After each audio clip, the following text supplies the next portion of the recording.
नमस्ते फ्रेंड्स।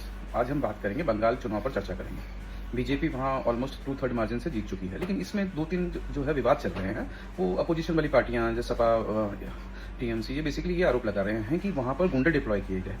इसमें एक तो उन्होंने नाम बताया अजय पाल शर्मा जी का, जो कि आईपीएस हैं, यूपी कैडर के। वो अजय पाल शर्मा जी ने कहा था कि जहांगीर मतलब किसी एक व्यक्ति विशेष के लिए कि तुम दूसरे लोगों को, दूसरे जो यहाँ पर कम्युनिटी है उनको तुम धमकाते हो और बोलते हो कि किसी भी एक पार्टी के अलावा दूसरी पार्टी को तुम वोट नहीं करोगे। तो उन्होंने कहा कि देखो, कायदे में रहोगे तो फायदे में रहोगे, धमकाना बंद करो।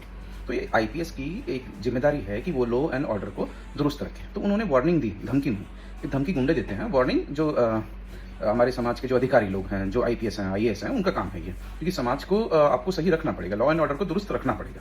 दूसरी बात उन्होंने कहा कि अमित शाह की ये क्या भाषा है कि उल्टा लटका देंगे ये वो। अमित शाह जी ने ये कहा था जो भी टीएमसी के गुंडे हैं, गुंडे है ना, उन्होंने आम लोगों के लिए नहीं कहा, जो गुंडे हैं उनको उल्टा लटका के सीधा किया जाएगा। तो गुंडों के लिए यही भाषा होती है, दूसरी कोई भाषा नहीं होती है। जिसको बुरा लग रहा है वो गलत है, क्योंकि सही चीज के लिए अगर आपको बुरा लगेगा तो आपको ही मुंह की खानी पड़ेगी।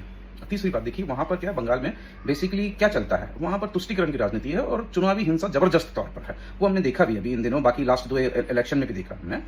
तो अब देखिए, बीजेपी के आने से क्या हुआ है कि तुष्टिकरण की राजनीति बंद होगी। जो समुदाय विशेष है वो कुछ कह नहीं पाते थे और एक बिल्कुल एकदम वो अपने हिसाब से चीजों को ड्राइव करते थे। अब क्या हुआ कि ये जो मंदिर टीएमसी के राजकाल में बंद हुआ, बीजेपी के आने मात्र से वो जो मंदिर है वो खुल गया। तो ये हिंदुओं के लिए एक बड़ी विजय उन्होंने स्वीकार करी, क्योंकि उन्होंने इसीलिए बीजेपी को वोट किया था, उनका वोट देना सार्थक हो गया।